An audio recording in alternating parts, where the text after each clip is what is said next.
हमारे चैनल शशि बिहारी को सब्सक्राइब करें और घंटी को दबा दें। ठीक है, ध्यान दे छोड़ा।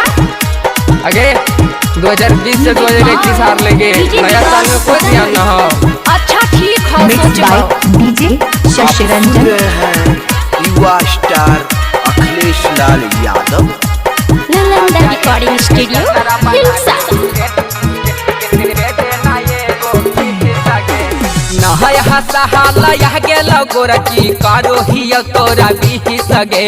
नहाय हसहाला यह गेलो गोरकी कारो ही तोरा बिही सगे। हे 2021 के जतरा बना दे तू, दे देना ये गो की सगे। हे 2021 के जतरा बना दे तू, दे देना ये गो की सगे। नहाय हसहाला यह गेलो गोरकी कारो ही तोरा बिही सगे। नहाय हसहाला यह गेलो गोरकी कारो ही तोरा बिही सगे। हे 2021 के जतरा बना दे तू, दे देना ये गो की सगे। हे 2021 के जतरा बना दे तू, दे देना ये गो की सगे।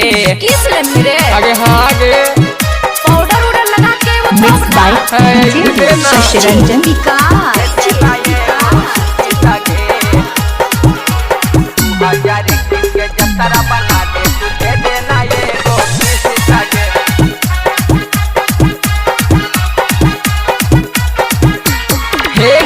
ढेरा दिन से सुनाएंगे छौरी करो ही में सगे।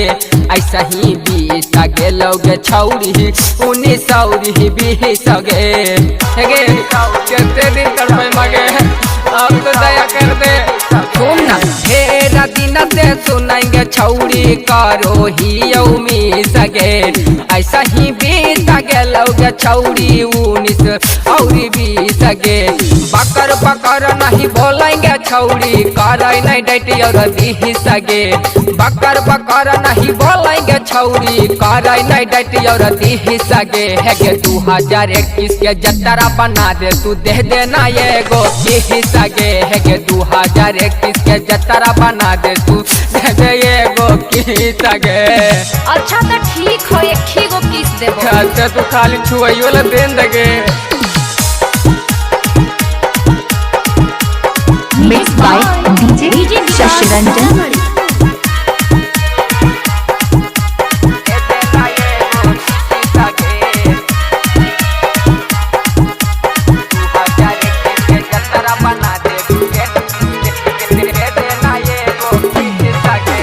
राइटर या मनवा के छौरी देलही तू कहा डगे।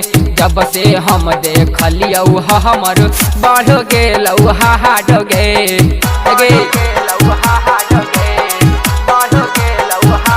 सुन ले राइटर या मनवा के छौरी देलही तू कहा डगे। जब से हम देखलियौ हमारा बढ़ गेलौ हा डगे। कहो अखिलेश तू ही गे छौरी हाखिए के गो पी सगे। कहो अखिलेश तू ही गे छौरी हाखिए के पी सगे। 2021 के जतरा बना दे तू, दे देना की सगे। 2021 के जतरा बना दे तू, दे देना ये शशि रंजन की सगे।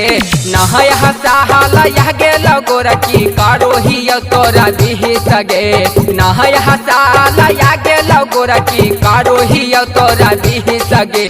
2021 के जतरा बना दे तू, दे देना ये गो की सगे।